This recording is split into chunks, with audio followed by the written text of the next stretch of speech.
Pagi itu seperti pagi-pagi lainnya. Langit Jakarta tampak kelabu, dan aku sudah terburu-buru berlari kecil menuju kantor, dengan secangkir kopi yang hampir tumpah dari tanganku.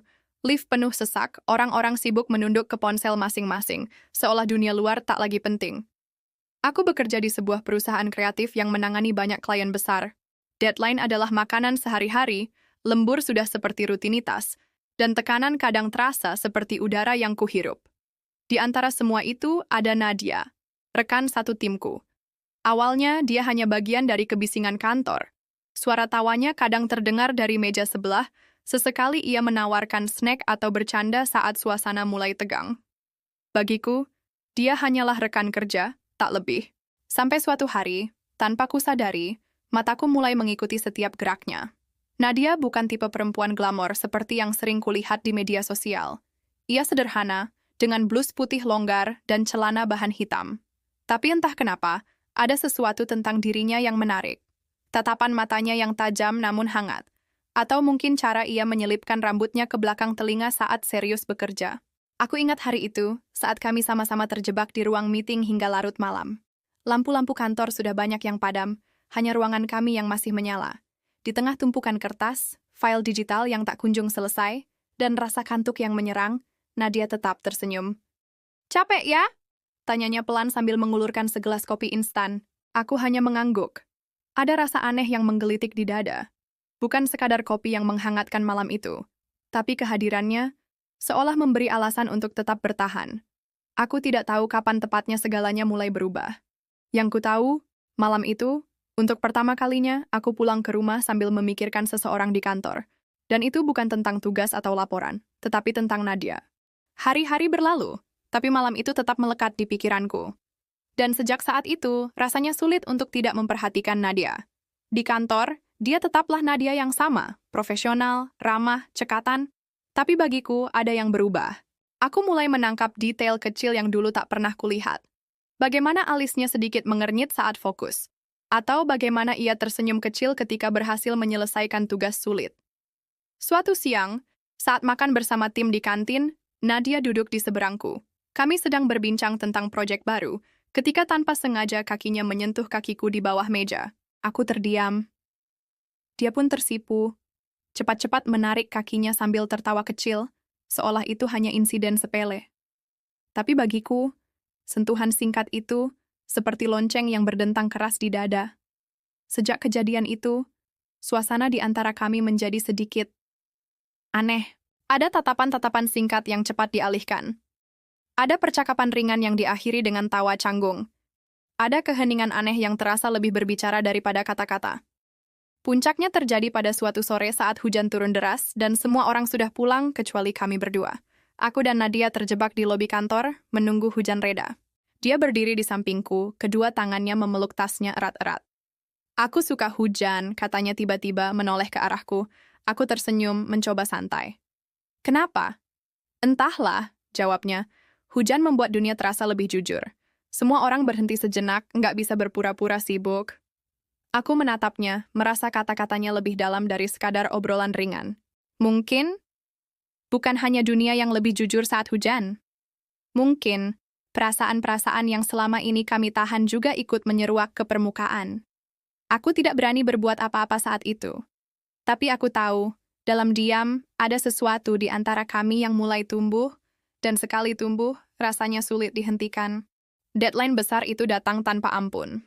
Seluruh tim harus bekerja ekstra keras, dan seperti biasa, aku dan Nadia lagi-lagi terjebak di kantor hingga larut malam. Ruang kerja sudah kosong. Lampu neon di atas kepala terdengar berdengung pelan. Aku mengetik laporan terakhir, sementara Nadia sibuk merapikan presentasi. Sesekali aku mencuri pandang ke arahnya. Wajahnya lelah, tapi tetap cantik dalam balutan kardigan tipis dan blaus putih yang sedikit kusut. Jam sudah menunjukkan hampir pukul 1 dini hari saat akhirnya Nadia bersandar di kursinya, menghela napas panjang. "Capek banget," gumamnya, mengusap lehernya yang kaku. Aku tersenyum kecil. "Mau dipijat?" tanyaku, setengah bercanda. Aku pikir dia akan menolak atau tertawa, tapi sebaliknya, Nadia menatapku, ragu sejenak, lalu mengangguk pelan. Dengan gugup aku berdiri dan berjalan ke belakang kursinya. Tanganku menyentuh bahunya, rasa hangat tubuhnya langsung menyambar ujung-ujung jariku. Perlahan aku memijat bahunya, berusaha santai, meski jantungku berdetak keras di dada. Nadia menundukkan kepala, membiarkan aku bekerja di bahunya yang tegang. Desah napasnya makin berat, dan tubuhnya sedikit rileks di bawah sentuhanku. Enak, bisiknya nyaris tak terdengar. Saat itu, suasana berubah. Ruangan sepi, hanya ada kami berdua, dengan jarak yang makin lama makin memudar. Aku berjongkok di samping kursinya, menatap wajahnya yang terpejam setengah, rambutnya berantakan. Tanpa sadar, tanganku menyentuh pipinya, hangat, lembut. Nadia membuka mata, menatapku dalam-dalam. Tidak ada kata-kata, tidak ada tawa canggung seperti biasanya. Hanya keheningan, dan jarak di antara kami yang semakin tipis. Aku bisa merasakan napasnya. Dia pun tak berpaling. Entah siapa yang mulai duluan, bibir kami bertemu dalam ciuman singkat, ragu-ragu, seperti menguji apakah semua ini nyata. Tapi dalam sekejap, keraguan itu meleleh. Ciuman itu berubah menjadi lebih dalam, lebih panas. Tanganku mengusap rambutnya, sementara tubuhnya bergeser mendekat, merespon setiap gerakan dengan gemetar halus. Aku mendekapnya, membiarkan perasaan yang lama terpendam itu mengalir bebas malam itu. Waktu seolah berhenti. Tak ada dunia luar, tak ada deadline, tak ada batasan. Hanya aku, dia, dan keinginan yang selama ini kami pendam dalam diam. Ketika kami akhirnya terpisah, napas kami tersengal. Nadia menunduk, tersipu, lalu berbisik, "Maaf, aku..." Aku memegang tangannya. "Aku juga ingin ini, Nadia." Di matanya ada keraguan, tapi juga keyakinan yang tumbuh. Kami tahu ini berbahaya, tapi terkadang hati tidak peduli pada risiko. Dan malam itu, di bawah dinginnya lampu kantor, kami menyerahkan diri pada sesuatu yang lebih kuat daripada logika. Perasaan. Sejak malam itu, dunia kami berubah. Di kantor, kami masih berpura-pura seperti biasa. Rapat, kerja tim, diskusi proyek. Tapi di balik semua itu, ada arus bawah yang terus mengalir di antara kami. Tatapan cepat, sentuhan kecil saat lewat di lorong, senyuman samar yang hanya dimengerti oleh kami berdua. Aku berusaha keras menjaga jarak. Nadia juga. Tapi semakin kami berusaha, semakin berat rasanya. Suatu sore, hujan turun deras lagi, persis seperti malam itu. Aku sedang membereskan dokumen di ruang rapat kecil saat Nadia muncul, membawa setumpuk berkas. Dia masuk dan menutup pintu. Dari cara dia menarik napas, aku tahu, dia merasakan tekanan yang sama. Aku berbalik untuk menyapanya, tapi belum sempat bicara, Nadia mendekat dan meletakkan berkas di meja dengan sedikit keras. "Ini, untuk kamu," katanya. Tapi nadanya terdengar aneh, seperti ada sesuatu yang lebih besar dari sekadar dokumen. Kami berdiri terlalu dekat. Aku bisa mencium aroma parfumnya, lembut dan manis, membuat kepala pusing. Nadia menatapku, matanya gelap, penuh dengan sesuatu yang sulit diungkapkan. Tiba-tiba dia berbicara, pelan namun tegas. "Kenapa kamu berpura-pura biasa saja?" Aku membeku, karena aku tahu persis apa yang dia maksud. Aku juga lelah berpura-pura. "Nadia." Aku mulai, tapi dia sudah memotongku. "Aku tahu ini salah," katanya, suaranya gemetar. "Tapi aku nggak bisa berhenti mikirin kamu." Dia mendekat, sangat dekat, hingga aku bisa merasakan tubuhnya hampir menyentuhku. Tangan kecilnya menggenggam ujung bajuku, seperti meminta sesuatu yang bahkan tak perlu diucapkan. Aku kehilangan kendali. Tanganku meraih pinggangnya, menariknya mendekat. Dia mendongak, matanya berkaca-kaca, penuh rasa takut dan keinginan. Kami berciuman, kali ini tanpa keraguan, tanpa batas. Panas tubuhnya menyalur ke seluruh tubuhku. Tangan Nadia melingkari leherku, tubuhnya menempel erat. Aku membopongnya perlahan, mendudukkannya di meja rapat kosong. Kemeja kerjanya kusut di bawah genggamanku. Dia tidak menolak. Sebaliknya, dia menarikku lebih dekat. Tangannya menyusuri punggungku. Napasnya memburu. Setiap ciuman, setiap sentuhan, membakar sisa-sisa logika yang kami punya. Dalam sekejap, ruangan itu bukan lagi ruang rapat. Itu menjadi dunia kami. Dunia yang hanya dipenuhi oleh desah napas dan detak jantung yang memburu.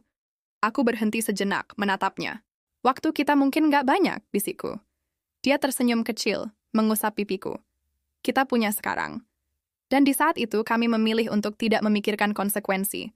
Kami memilih untuk menyerah pada apa yang selama ini kami tahan. Di luar, hujan masih deras. Tapi di dalam ruangan kecil itu, kami menemukan kehangatan yang tak pernah kami rasakan sebelumnya. Hangat, liar, dan penuh rasa bersalah yang manis. Sejak hari itu, aku dan Nadia sudah tidak bisa lagi kembali ke keadaan semula. Setiap tatapan, setiap senyuman yang kami bagikan di kantor, kini syarat dengan makna tersembunyi. Seperti ada dunia rahasia di antara kami yang hanya kami yang tahu. Kami menjadi semakin berani. Sesekali saat semua orang sibuk, Nadia menarikku ke ruang arsip atau tangga darurat. Ciuman cepat, sentuhan singkat, cukup untuk membakar rindu yang menggerogoti kami setiap saat. Namun bersama dengan itu, rasa bersalah juga mengendap di dalam hati. Kami tahu apa yang kami lakukan berbahaya, risikonya besar, karier, reputasi, segalanya bisa runtuh kalau ketahuan. Suatu malam setelah lembur di kantor yang sudah sepi, Nadia menungguku di ruang pantry. Dia mengenakan sweater tipis berwarna pastel. Wajahnya lelah tapi tetap cantik. Dia tersenyum kecil saat aku masuk. Aku nggak mau pulang sendirian, bisiknya. Aku mendekat, tak berkata apa-apa. Ada sesuatu dalam tatapannya malam itu. Lebih dalam, lebih putus asa. Seakan dia ingin melupakan dunia untuk sementara, hanya bersamaku. Kami tak lagi berpikir. Tanganku melingkari pinggangnya, menariknya mendekat. Nadia menempel erat padaku, tubuhnya bergetar halus. Aku butuh kamu, katanya, hampir seperti rintihan. Kami tenggelam dalam satu sama lain, lebih dalam dari sebelumnya. Ciumannya lapar, seakan ingin menegaskan bahwa dia memilih aku, dan aku memilih dia. Meskipun dunia tidak mengizinkan. Kami tidak peduli lagi. Di antara lemari-lemari pantry, di bawah cahaya remang, kami menciptakan dunia kecil kami sendiri. Semua beban, rasa takut, semua larangan, hilang di antara napas yang memburu dan detak jantung yang berdegup kencang. Saat kami berbaring berdua di lantai berkarpet lusuh itu, Nadia memandangku, matanya berkaca-kaca. Kita nggak akan pernah bisa balik lagi ya? Tanyanya pelan. Aku menggeleng, menggenggam tangannya erat. Mungkin tidak, jawabku. Tapi aku nggak mau kehilangan kamu. Dia tersenyum sedih, tapi ada kelegaan dalam senyum itu. Untuk pertama kalinya, kami jujur pada diri sendiri, tentang apa yang kami inginkan, tentang perasaan yang selama ini kami kubur dalam-dalam. Malam itu, kami tidak hanya berbagi tubuh, tapi juga ketakutan, harapan, dan cinta yang terlarang. Kami tahu dunia tidak akan pernah memaafkan kami jika suatu hari kebenaran terungkap. Tapi di mata Nadia, aku menemukan sesuatu yang lebih berharga dari rasa takut, keberanian untuk mencintai meski harus melawan segalanya. Dan itu lebih dari cukup untukku.